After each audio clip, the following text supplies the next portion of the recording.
Hey friends. Uh, it's just been a little while since I did a musical post, and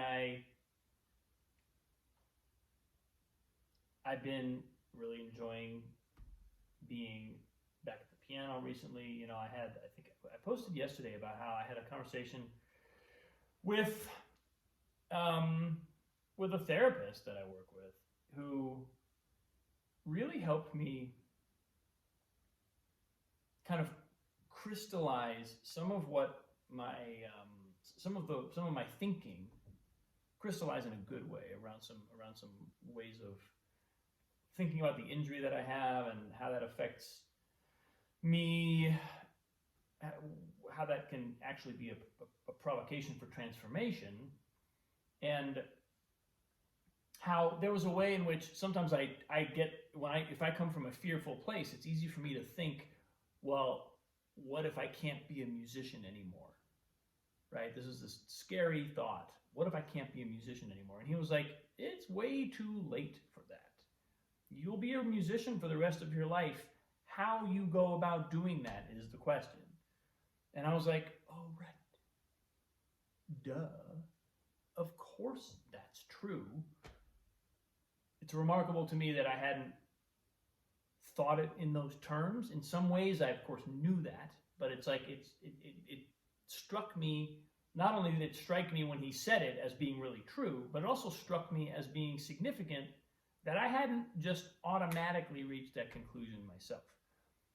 So anyway, all that has kind of brought me back into today. That's been in my thinking as I've approached music and been practicing some pieces that I had forgotten I even knew, and just enjoying being at the piano. So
something that I tell folks when I'm working with them as songwriters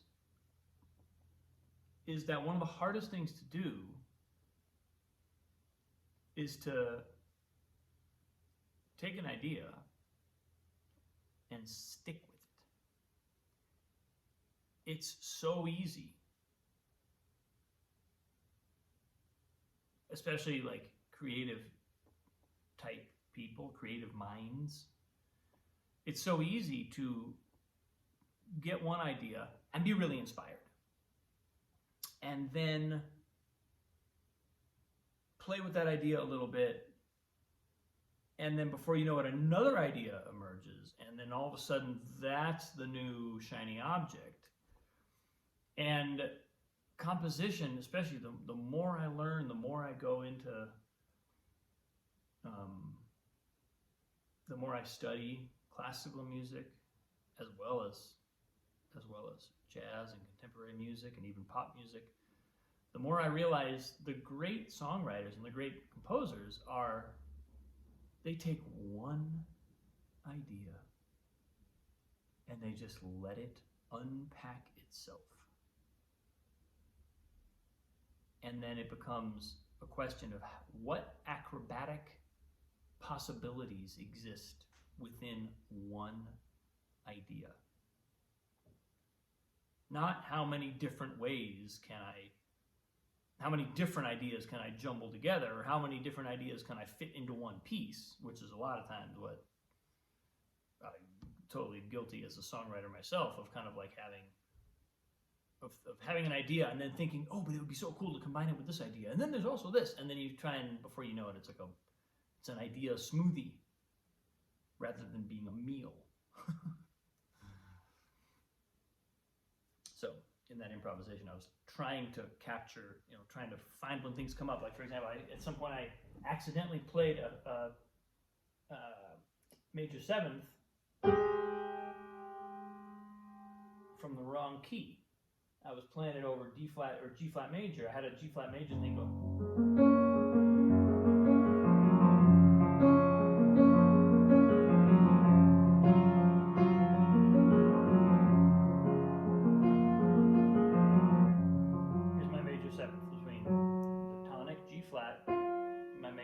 Well, I missed, and my hand played. That's like about as much of a clash as you can put into G flat major is to play A flat and G natural. But rather than treat that as a mistake, I was like, okay, well, what does that propose?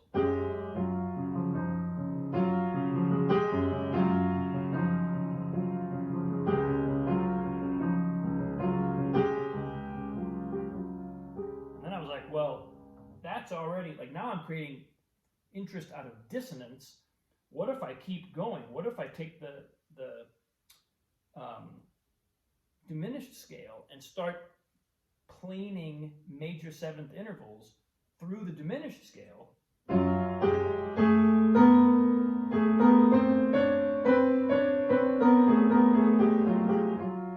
All of a sudden I've got a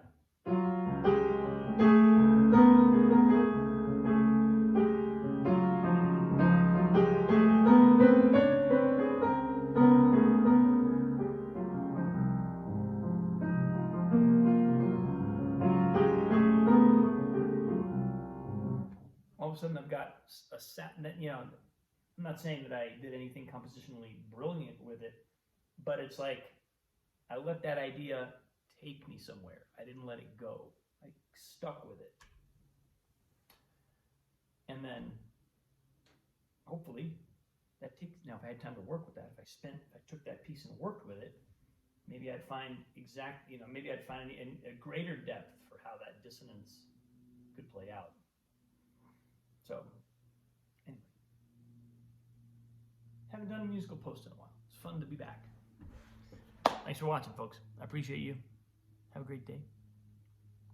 I'll see you soon.